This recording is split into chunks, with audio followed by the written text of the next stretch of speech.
Hello, we are team number 2 and we are going to present the analysis activity from stage number 2. The team members are José Eduardo Zavala Rodríguez, Luis Ángel Cervantes Torres, Luis Felipe Aguilar Ochín, Karen Alejandra Vega García, Jesús Arellano Lira y Adriel Hinojosa Abraham.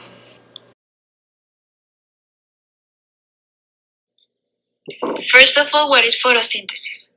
Photosynthesis is a process that is used by plants and some bacteria in which they consume sunlight energy and turn it into chemical energy. They use this procedure for creating and producing their own sugar, which means that is the food that they eat. In photosynthesis, the ATP and the NADPH are enzymes that are used for reducing the amount of carbon dioxide so they can produce in the best way the glucose. This carbon fixation reaction is catalyzed by an enzyme called rubisco. Rubisco is a highly abundant protein in the plants and is one of the most abundant proteins in Earth. In the chemical processes, they use 6 molecules of carbon dioxide and then they are converted into the molecules of glucose, which is the sugar they consume. For this process, it requires the energy releasing of 18 ATP and 12 NADPH. The formula of photosynthesis is carbon dioxide plus water plus energy from light, and it produces glucose and oxygen. So there's 2 stages which photosynthesis follows, which is the stage 1, which is when light reacts. So basically, light is absorbed by chlorophyll, and then that turns into a chemical energy. So the chemical energy, it splits into oxygen and hydrogen, and then the rest is produced ATP from ADP and phosphate. Then there's the second stage, which is carbon fixation.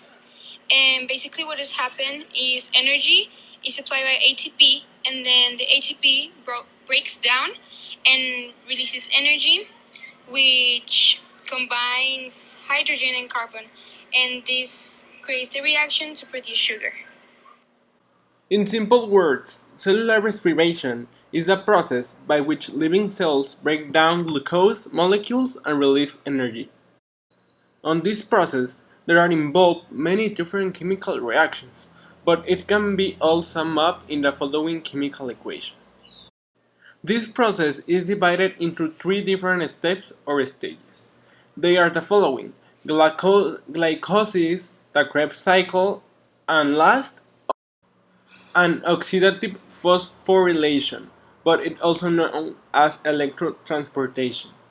In all these 3 stages combined, they were produced a total of 36 molecules of ATP from just 1 molecule of glucose.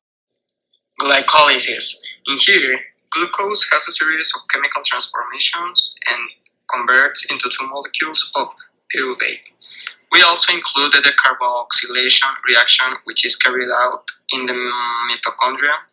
Dioxide carbon is released and NADH is generated. Krebs cycle. On this stage, the acetyl made in the last step combines with a 4-carbon molecule and goes through a cycle of reactions. ATP, NADH, and FADH are produced and carbon dioxide is released.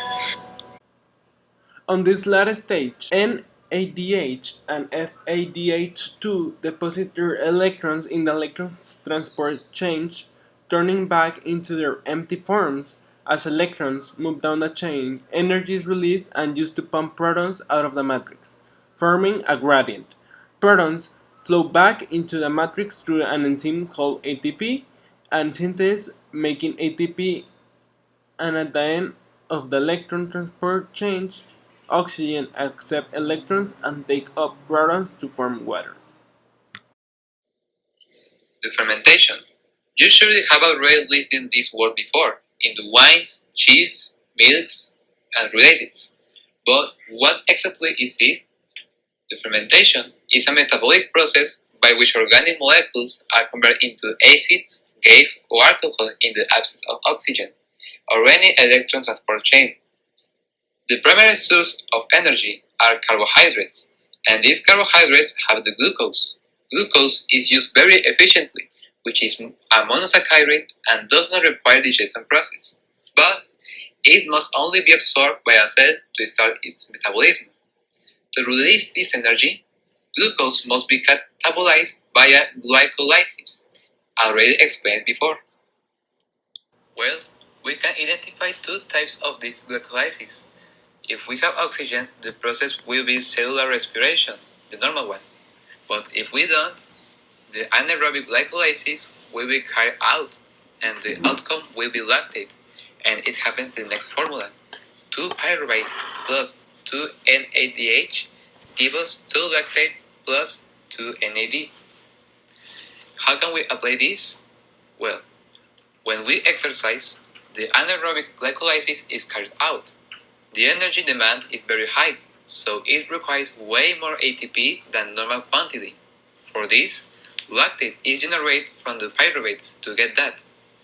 When this lactate leaves the muscle, it's converted back to glucose, and this process is called lactic fermentation.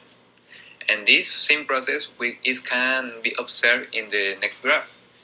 The glucose to pyruvate is the normal glycolysis, but from the pyruvate to the lactate that is the anaerobic glycolysis.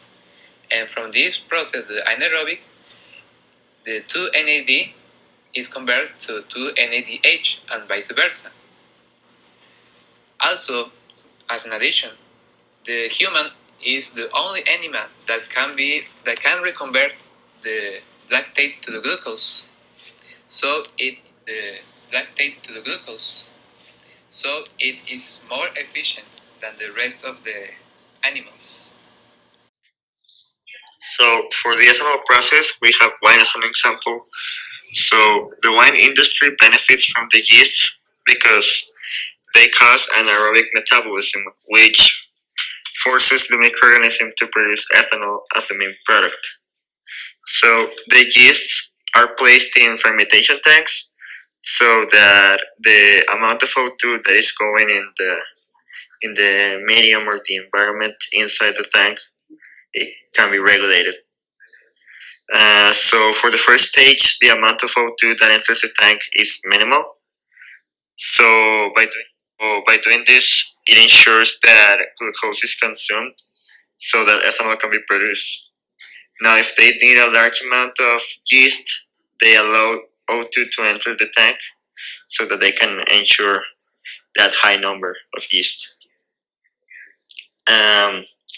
And well, by doing that, oxygen is already in the medium because they allowed it in. So the yeast starts to use the glucose to grow, and by doing that, they start to produce CO2. Then the unwanted products from the process, when the process is over, are released. And here we can see a picture of fermentation tanks, a bunch of fermentation tanks, and a little diagram of how the wine is made with all these stages.